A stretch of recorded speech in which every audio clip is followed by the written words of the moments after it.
ఉస్నాబాద్ పట్టణంలో జనవరి 10వ తేదీన కోహిడా సీనియర్ జర్నలిస్టు మంగళారపు లక్ష్మణ్ రచించిన మాయని గాయల నెత్తుటి చరిత్ర అనే పుస్తకావిష్కరణ కార్యక్రమం సిద్దిపేట రోడ్లోని తిరుమల గార్డెన్లో మధ్యాహ్నం 3 గంటలకు జరుగును. ఈ పుస్తకావిష్కరణ కార్యక్రమానికి బీసీ సంక్షేమ శాఖ మరియు రవాణా శాఖ మంత్రి పొన్నం ప్రభాకర్ గౌడ్ చేతుల మీదుగా ఆవిష్కరణ జరుగుతుందని డివిజన్ ప్రెస్ క్లబ్ అధ్యక్షులు పిట్టల తిరుపతి తెలిపారు. డివిజన్ పరిధిలోని కవులు, కళాకారులు, ప్రజాప్రతినిధులు, రాజకీయవేత్తలు, ప్రముఖులు, జర్నలిస్టులు అధిక సంఖ్యలో పాల్గొని విజయవంతం చేయగలరని తెలిపారు. ఉస్నాబాద్ డివిజన్ ప్రెస్ క్లబ్ సభ్యులందరికీ హృదయపూర్వక నమస్కారాలు, నూతన సంవత్సర శుభాకాంక్షలు. మన సీనియర్ పాత్రికేయులు ఉస్నాబాద్ డివిజన్ ప్రెస్ క్లబ్ సభ్యులైనటువంటి పూర్వ సభ్యులైనటువంటి ఆనాడి కోయడా ఈనాడు రిపోర్టర్ మంగళారపు లక్ష్మణ్ గారు మాయన్ గాయాల నెత్తుటి చరిత్ర పుస్తకాన్ని ఆవిష్కరణ కార్యక్రమం ఉంది. ఈ నెల జనవరి 10 బుధవారం రోజు సాయంత్రం 3 గంటలకు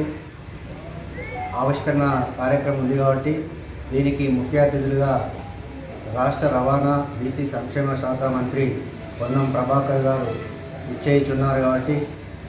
ఈ పుస్తకావిష్కరణ సభను విజయవంతం చేసేందుకు ప్రెస్ క్లబ్ మిత్రులు, ఈ ప్రాంత ప్రజలు,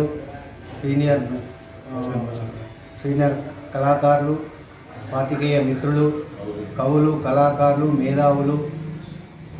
ప్రజాప్రతినిధులు హాజరై ఈ కార్యక్రమాన్ని విజయవంతం చేయాల్సిందిగా కోరుతున్నాం. ఉస్నాబాద్ నియోజకవర్గ ప్రజలకు అందరికీ ప్రేరణ కృతజ్ఞతలు, ధన్యవాదాలు తెలియజేసుకుంటూ ఉస్నాబాద్ ప్రెస్ క్లబ్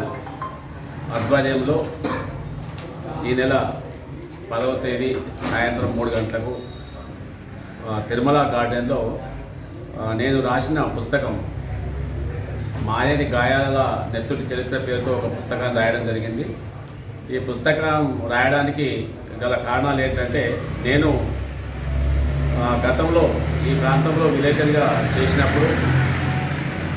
ఏదైతే నక్సలిజం ఆవిర్భావం, అదేవిధంగా ఇందోర్తి ప్రాంతంలో జరిగిన అనేక సంఘటనల సమాహారంతో నేను చూసిన మీరందరూ చాలామంది ఇందోర్తి, ఉస్నాబాద్, కోహెడా, బెంజేకి తదితర ప్రాంతాల్లో చాలామంది అంటే ఈ తరం కాకుండా ముందు మా బోర్డు తరం వాళ్ళందరూ దాదాపు ఈ చరిత్రను చూసే ఉంటారు, అందరికీ తెలిసిన విషయమే. అలాంటి చరిత్ర రేపు రాబోయే తరాలకు అందించాలన్న ఉద్దేశంగా పీపుల్స్ వార్ పార్టీ, అదేవిధంగా ఈ ప్రాంతంలో జరిగిన రామవరం ఘటన కానీ, సింగరాయన్ కౌంటర్ లాంటి ఎన్నో సంఘటనలతో పూర్తిగా డేట్ల వారీగా ఏ సంఘటన ఎప్పుడు జరిగింది, ఎలా జరిగింది, ఎందుకు జరిగిందనే సంక్షిప్త క్లుప్తమైన సమాచారంతో మరి పుస్తకాన్ని రచించడం జరిగింది. ఈ పుస్తక ఆవిష్కరణ కోసం మరి మంత్రివర్యులు గారు పొన్నం ప్రభాకర్ గారు, రాష్ట్ర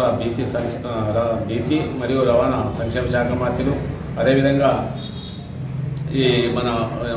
ఇంతకుముందు పబ్లిక్ సర్వీస్ కమిషన్ చైర్మన్గా ఉన్న గంటా చక్రపాణి గారు కానీ, తెలంగాణ ప్రకాష్ గారు కానీ, అదేవిధంగా ఈ ప్రాంత మన సిపిఐ నాయకులు, మాజీ ఎమ్మెల్యే గారు చాడ వెంకరెడ్డి గారు, అదేవిధంగా కర్ర శ్రీహరి గారు, మన పాత్రికేయ మిత్రులు కొండ లక్ష్మణ్ గారు కానీ, అదేవిధంగా అన్నవరం దేవేందర్ కానీ, కొండ రవి గారు కానీ, ఫజల్ రెహమాన్ కానీ చాలామంది మిత్రులు, తర్వాత కళాకారులు, కవులు, ఈ ప్రాంత ప్రజాప్రతినిధులందరూ ఈ కార్యక్రమానికి హాజరవుతారు కాబట్టి మీరు కూడా అందరూ పెద్ద ఎత్తున పాల్గొని ఈ కార్యక్రమాన్ని విజయవంతం చేయాల్సిందిగా మీ అందరికీ విజ్ఞప్తి చేస్తున్నాం.